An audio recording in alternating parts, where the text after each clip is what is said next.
2026년 비대칭 경제, 이 키워드를 어떻게 해석할까요? 이제 결과가 곧 나올 FMC에서 그 답을 찾을 수 있을까요?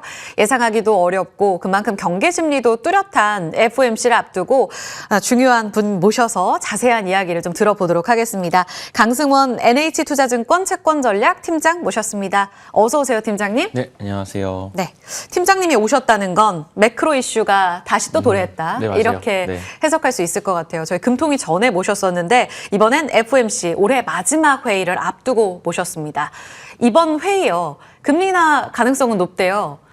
그런데 팀장님께서 보시는 가장 중요한 관전 포인트 뭐라고 보십니까? 그러니까 이미 시장에서 너무나 많은 정보들이 선반영되어 있는 것 같아요. 금리 인하는 말씀하신 대로 다들 할 거다라고 거의 확신하고 있고, 두 번째는 매파적 인하라는 단어도 굉장히 이미 널리 쓰이고 있어요. 그러니까 어떤 거냐면 투표권이 12명한테 있고요. 그중에서 이제 총재와 부총재를 제외하면, 그러니까 의장과 부의장이죠. 제외하면 10명 중에 구도가 5대5로 나뉘어져 있습니다. 5명은 고용 때문에 금리 인하를 해야 된다라고 주장을 했고, 5명은 물가 때문에 좀 신중하자는 의견을 얘기했기 때문에 사실상 굉장히 이견이 많은 금리 인하가 될 거고, 그러다 보니까 최소 1명에서 2명 정도 금리 동결에 소수 의견이 있을 거다까지도 시장이 반영하고 있어서 사실 되게 조금 고차원적인 회의인데 매파적 인하가 반영된 회의예요. 근데 이제 저희들 생각은 그러다 보니까 매파적 인하까지도 시장은 오케이, 여기까지 다 반영돼 있고, 어느 정도 매파성을 띠면서 다음 인하에 대해서 힌트를 줄 거냐가 좀 포인트가 될 것 같고요. 지금 시장에서는 일단은 점도표가 중요할 거고, 두 번째로 파월이 어느 정도의 강한 신호를 줄 거냐, 이 두 가지를 조금 염두에 두고 볼 것 같습니다. 지금 점도표 기존에 나왔던, 그러니까 마지막 회의에서 찍은 점에 따르면 지금 3.3% 그리고 그리고 또다시 한번 중립금리가 낮아질 것으로 2026년 스탠스가 잡혀져 있잖아요.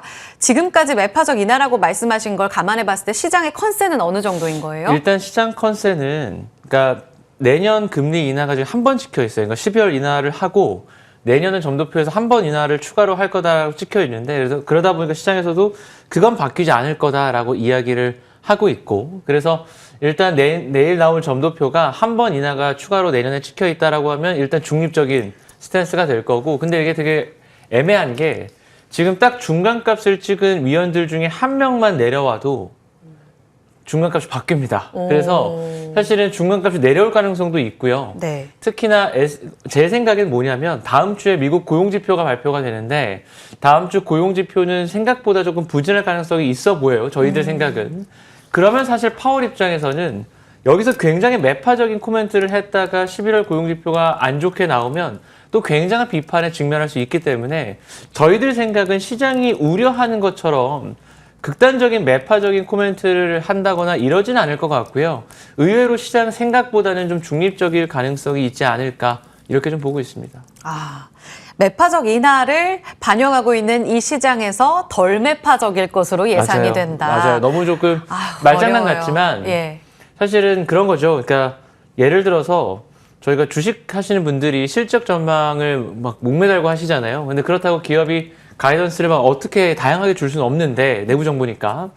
이건 사실 정책이다 보니까 내부 정보가 너무 과하게 많이 나올 때가 있어요. 지금처럼. 네. 근데 뭐가 겹쳤냐면 셧다운이랑 겹치면서 데이터가 없이 연준의 말에만 의존해야 되다 보니까 12명의 다른 입을 다 듣다 보니까 너무 시장이 혼란스러운 상황인데요. 제가 볼 땐 그래서 내일보다는 다음 주에 나올 고용지표가 좀 나와야 굉장히 좀 뚜렷한 그림이 그려질 거라서 여기서 크게 어떤 방향을 잡으시기보다는 다음 주에 고용까지 좀 확인될 때 좀 분명한 그림이 그려진다, 이렇게 좀 인식하시면 될 것 같습니다. 네, 이번에 점도표 찍고 나면 내년 3월에 또 다시 새롭게 찍기 때문에 그간의 지표가 매우 중요한데 그 출발점이 될 다음 주 고용 지표가 아주 핵심이다라고 말씀해 주셨어요. 그러면 지금 12월부터 QT가 종료가 됐잖아요. 맞아요. 네. 그래서 리스크 온이 다시 좀 반영된 건가 싶기도 한데 명확하게 양적 완화 재개로까지 아직 이어지지는 않고 있습니다. 지금 QE와 관련돼서도 이번에 명확한 시그널 나올 거라고 보세요? 일단 말씀하신 대로 QT가 이제 12월 1일부터 종료가 됐기 때문에 QT 종료된 지가 몇 주 안 됐어요. 그래서 여기서 바로 QE 신호가 나오는 건 조금 너무 좀 무리한 기대 아닐까라고 생각하고 있고, 다만 저희가 QT가 끝났고요. 저희 지난주에 미국의 은행 규제 완화 최종안이 통과가 됐습니다. 그래서 사실은 연준이 하지 않더라도 미국의 상업은행들이 내년 1월 1일부터 사실 저는 어떻게 표현하냐면 단기자금 시장 쪽에 사실상 상업은행발 QE가 시작될 수 있다라고 보기 때문에 사실은 그렇게 생각을 하면 여기서 연준이 먼저 QE 얘기를 꺼내긴 좀 어렵다 손 치더라도 내년 1월 1일부터는 상업은행발 유동성 공급이 재개된다. 오히려 그쪽에 좀 포커스를 두자라고 말씀드리고 있습니다. 네, 이게 그러면 지금 자산 시장엔 전혀 반영이 안 됐다는 말씀이세요?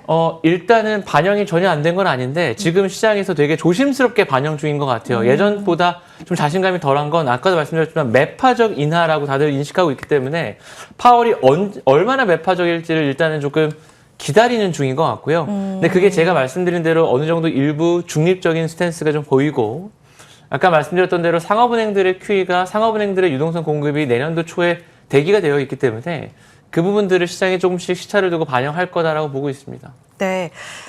비슷한 질문이 될 것 같은데 지금 QE와 관련돼서는 파월 입보다는 1월 1일부터 상업은행발 QE가 시작될 분위기에 따라 유동성 공급이 재개될 가능성이 높다. 여기에다가 만약 이번에 금리를 지금 컨센대로 낮췄어요. 그렇게 되면 이제 본격적으로 자산 가격이 랠리를 보여줄 수 있을까? 플러스로 물가에 대한 우려는 어느 정도 갖고 봐야 되는가? 어떻습니까, 팀장님? 그러니까 자산 가격을 전망하시는 분들 중에 특히나 주식같이 그로스를 같이 보셔야 되는 거잖아요. 그래서 제가 감히 EPS 전망을 하는 것은 제 영역도 아니고 제가 그럴 만한 계제도 안 되고 그래서 그럴 정도는 모르겠지만 적어도 할인율 단에서 유동성 단에서는 연말 연초에 나쁘지 않은 환경일 거다라고는 생각을 하고 있어요. 그래서 뭐 제가 뭐 EPS 전망을 하는 사람은 아니라서 뭐 주식이 좋아할 겁니다. 이렇게 말씀드리는 거는 제 영역 밖의 일이고요. 적어도 유동성의 문제, 할인율의 문제는 그렇게 나쁘지 않을 것 같다. 이렇게 좀 말씀드리겠습니다. 물가 우려는요? 뭐 제 개인적인 생각은 물가 우려가 높지는 않을 것 같은 게 오히려 연말 연초에 두 가지를 생각해 보셔야 될 게 저희가 올해 1월 달에 유가가 80불대였습니다. 네. 바이든이 나가기 직전에 목리 부린다고 러시아에 생션을 해서 유가가 80불대였고요. 지금 50불대죠. 그리고 어제 천연가스 가격도 급락을 했어요. 최근에 올라오다가. 그래서 내년 1월이 되면 기술적으로 유가가 YOY로 30% 가까이 크게 급락을 하는 부분이 있고 주거비가 안정화되고 있고 해서 생각보다 금리 인하한다고 해서 바로 물가가 올라가는 그림은 아닐 거라고 저는 생각하고 있습니다. 좋습니다. 안도가 되는 답변이기도 해서 좀 더 지켜봐야 될 것 같네요. 일본 중앙은행의 움직임은 어떻게 보시는지도 궁금합니다. 이번 FOMC 결과가 나오면 BOJ에 어느 정도의 그 여파를 남겨줄까에 대한 관심도 굉장히 크지 않습니까? 지금 12월 인상 가능성이 굉장히 높다라고 보고 있습니다. 글로벌 유동성에는 이미 어느 정도 채권, 주식 다 반영이 되고 있다고 보세요? 원래 그 사람들이 떠는 두려워하는 리스크는 리스크가 아니에요. 위기는 위기가 그러니까 보통은 아니다. 알면 안 나옵니다. 그리고 정확히 말씀드리면 엔캐리라고 하는 건 크게 세 가지 바디가 있다고 보시면 돼요. 외국인들이 하는 엔캐리가 있습니다. 그러니까 엔화로 조달을 안 하고 엔화로 네이키드로 숏을 하고 다른 통화 자산을 사는 외국인들의 엔캐리가 있고요. 일본 가게가 하는 엔캐리가 있고요. 일본 금융기관이 하는 엔캐리가 있는데 저희가 작년 8월 달에 나왔던 엔캐리 청산은 외국인들의 청산이었고 그 당시만 하더라도 엔화에 대한 투기적인 선물 순 매도 포지션이 역사상 최고치까지 급등했기 때문에 엔캐리 청산이 급격하게 나타났던 건데 지금은 오히려 투기적인 순 매수입니다. 엔화가. 그래서 엔캐리 청산으로 인한 위험 자산에 엄청난 뭐 샥이 나올 수 있다라고 하는 우려들은 제가 볼 때는 약간 기우가 아닌가. 너무 좀 과거 패턴을 그대로 답습할 거다라고 생각하는 건데 막상 숫자를 까보고 안에 들여다보면 그럴 것 같지는 않습니다. 근데 인상 가능성은 높은 게 사실이잖아요. 맞아요. 네네. 네. 그렇게 반영이 된다면 지금은 당장 순매수 포지션을 취하더라도 다시 한번 분위기가 반전될 가능성은 충분히 열어둬야 하는 거 아닌가 싶기도 해서요. 말씀하신 대로 그런 것들이 빠르게 뭐 바뀔 가능성에 대해서 당연히 열어둬야 되겠지만 그러려면 두 가지 조건. 첫 번째는 연준이 인하를 하면서 우리 앞으로도 계속 인하할 수 있어라는 이야기를 해야 될 거고 BOJ도 우리 계속 인상할 수 있어라는 얘기를 해둬야 될 겁니다. 방향성. 작년엔 그랬어요. 작년에 8월 달에 기억해 보시면 굉장히 그 경기 침체 얘기가 나오면서 삼률 뭐 이런 얘기 나오면서 경기 침체 얘기 나오면서 연준이 계속 인하할 거라고 이야기를 했거든요. 근데 지금은 어떠냐면 연준이 이번 인하 이후에는 인하의 속도 조절을 할 거고 어제 우에다도 얘기했던 거는 긴축의 속도가 그렇게 엄청 빠르진 않을 거다. 오히려 장기금리가 계속해서 빠르게 나오면 장기채 매입 증액하겠다 얘기하잖아요. 그러니까 완전히 상황이 다른 거죠. 그래서 말씀하신 대로 나오려면 그러니까 언제나 채권이나 주식이나 유가증권은 그 다음 스텝에 대한 기대가 중요한데 네. 위에다가 계속 금리 올릴 거야, 페드는 계속 금리 인하할 거야라고 하면 그럴 가능성이 있겠지만 페드는 금리 인하 속도 조절할 거고 BOJ는 오히려 금리 인상도 가파르지 않을 거라고 얘기했기 때문에 저는 엔캐리 청산과 관련돼서는 기우다 이렇게 판단하고 있습니다. 그렇군요. 현재까지로서는 그러합니다. 다만 이번에 FOMC에서의 스탠스, 향후에 대한 명확한 스탠스가 나와 봐야 아는 것이다 라는 이야기를 해주셨으니까요. 여기서 어떤 답변에 귀를 기울여야 하는지까지 답을 주신 것 같습니다.